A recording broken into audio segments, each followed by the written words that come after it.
नमस्कार दोस्तों, मैं हूं सोनू विश्वकर्मा। स्वागत है आपका सिद्धिति एजुकेशन यूट्यूब चैनल में। दोस्तों, आज लेके आया हूं एमपीपीएससी प्रीलिम्स यूनिट 10, जिसमें हम संघ लोक सेवा आयोग यूपीएससी और मध्य प्रदेश लोक सेवा आयोग एमपीपीएससी के बारे में पढ़ने वाले हैं।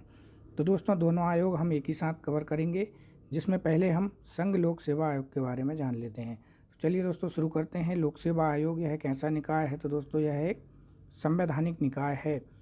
संवैधानिक निकाय से तात्पर्य है दोस्तों, जिस निकाय का वर्णन संविधान में किया गया हो उसे हम संवैधानिक निकाय कहते हैं। तो संघ लोक सेवा आयोग का वर्णन संविधान के भाग 14 अनुच्छेद 315 से 323 में किया गया है। यह कार्मिक मंत्रालय के अधीन कार्यरत है। इसका गठन 1 अक्टूबर 1926 को ली आयोग की सिफारिश पर किया गया था। इनकी नियुक्ति राष्ट्रपति के द्वारा की जाती है। सदस्यों की संख्या निर्धारित नहीं है। कार्यकाल 6 वर्ष या 65 वर्ष जो भी पहले हो। सदस्य और अध्यक्ष उसी पद पर पुनर्नियुक्ति के पात्र नहीं होंगे। यह महत्वपूर्ण है दोस्तों। यूपीएससी के अध्यक्ष और सदस्य पुनर्नियुक्ति के पात्र नहीं होंगे उसी पद पर। अध्यक्ष पुनर्नियुक्ति के पात्र नहीं होंगे। वहीं बात करते हैं सदस्यों की, तो सदस्य यूपीएससी के अध्यक्ष के रूप में, ज्वाइंट पीएससी के अध्यक्ष के रूप में और स्टेट पीएससी के अध्यक्ष के रूप में नियुक्त हो सकते हैं।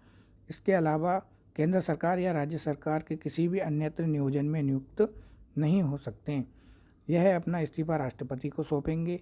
निष्कासन या हटाने की बात करते हैं दोस्तों, तो दिवालिया होने पर, पद का दुरुपयोग करने पर, मानसिक अक्षमता, पद अवधि के दौरान अन्यत्र वैतनिक नियोजन में लिप्त होने पर, साबित कदाचार के आधार पर, सुप्रीम कोर्ट की जांच समिति की सिफारिश पर राष्ट्रपति के द्वारा इन्हें हटाया जा सकता है। अब बात करते हैं दोस्तों इसके प्रथम अध्यक्ष की, तो सर रोजवारकर इसके प्रथम अध्यक्ष थे। वहीं प्रथम महिला अध्यक्ष रोज मिलियन मैथ्यू थी। प्रथम भारतीय अध्यक्ष की बात करते हैं तो दोस्तों एच.के. कृपलानी प्रथम भारतीय अध्यक्ष थे आज़ादी के समय 26 जनवरी 1950। अब बात करते हैं दोस्तों वर्तमान अध्यक्ष की, तो इसके वर्तमान अध्यक्ष डॉक्टर मनोज सोनी हैं। आयोग अपना प्रतिवेदन राष्ट्रपति को सौंपेंगे। राष्ट्रपति संसद के समक्ष रखवाएंगे। अब हम बात करते हैं दोस्तों मध्य प्रदेश लोक सेवा आयोग की, तो यह भी एक संवैधानिक निकाय है दोस्तों। इसका गठन 1 नवंबर 1956 को राज्य पुनर्गठन अधिनियम 1956 की धारा 118(3) के तहत किया गया था। नियुक्ति राज्यपाल के द्वारा की जाती है। यह वर्तमान में 5 सदस्यीय निकाय है। इसमें अधिकतम 7 सदस्य हो सकते हैं दोस्तों। यह क्वेश्चन पूछा गया है। वहीं बात करते हैं कार्यकाल की, तो 6 वर्ष या 62 वर्ष जो भी पहले हो। दोस्तों यूपीएससी के सदस्य अध्यक्षों का कार्यकाल 6 वर्ष 65 वर्ष था। वहीं एमपीपीएससी के अध्यक्ष और सदस्यों का कार्यकाल 6 वर्ष 62 वर्ष है। अध्यक्ष और सदस्य उसी पद पर पुनर्नियुक्ति के पात्र नहीं होंगे, उसी पद पर नियुक्त नहीं होंगे। इसके अलावा अध्यक्ष जो हैं यूपीएससी, ज्वाइंट पीएससी के अध्यक्ष या यूपीएससी के सदस्य के रूप में नियुक्त हो सकते हैं। वहीं सदस्यों की बात करते हैं तो यह अन्य राज्य में पीएससी के अध्यक्ष के रूप में, यूपीएससी के सदस्य के रूप में या फिर यूपीएससी के अध्यक्ष के रूप में नियुक्त हो सकते हैं।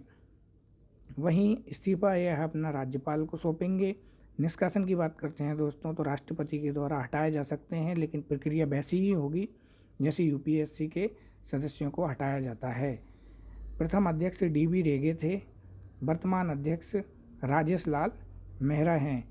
यह अपना आयोग अपना प्रतिवेदन राज्यपाल को सौंपेंगे। राज्यपाल राज्य विधानमंडल के समक्ष रखवाएंगे। अब कुछ महत्वपूर्ण अनुच्छेदों के बारे में बात करते हैं दोस्तों, तो अनुच्छेद 315 का क्लोज 1 संघ और राज्य के लिए लोक सेवा आयोग होगा। क्लोज 2 संयुक्त लोक सेवा आयोग के बारे में है। क्लोज 3 राज्यपाल का संघ लोक सेवा आयोग से अनुरोध के बारे में।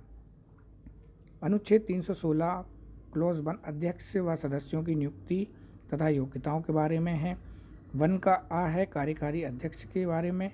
क्लोज 2 है पदावधि त्यागपत्र के बारे में। क्लोज 3 है उसी पद पर पुनर्नियुक्ति के पात्र नहीं होंगे। अनुच्छेद 317 का क्लोज 1 है अध्यक्ष सदस्यों को हटाने की प्रक्रिया के बारे में।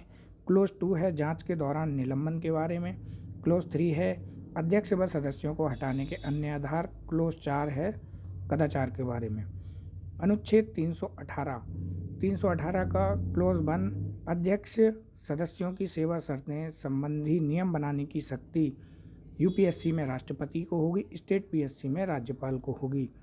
अनुच्छेद 319 का 319 के एक में है सदस्यों का सदस्यता समाप्ति के बाद पद पर बने रहने पर रोक।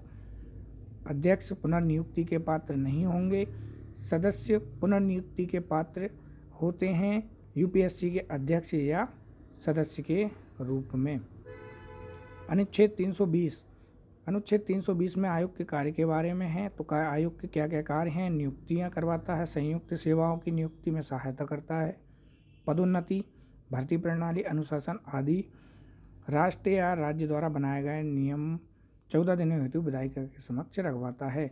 वहीं अनुच्छेद 321 में आयोग के कार्यों के विस्तार के बारे में दिया गया है। तो यूपीएससी में संसद आयोग के कार्य का विस्तार कर सकती है, स्टेट पीएससी में विधानमंडल आयोग के कार्यों का विस्तार कर सकती है। वहीं बात करते हैं अनुच्छेद 322 की। तो 322 में आयोग का खर्च संचित निधि पर आधारित होगा, यूपीएससी का भारत सरकार की संचित निधि पर और स्टेट पीएससी का राज्य सरकार की संचित निधि पर। अनुच्छेद 323 में प्रतिवेदन के बारे में है। इसी के साथ वीडियो समाप्त करता हूं दोस्तों। अगर वीडियो पसंद आई हो तो लाइक और शेयर करें। इसी के साथ अगर चैनल पर नए हैं तो चैनल को सब्सक्राइब करें। इसी के साथ धन्यवाद।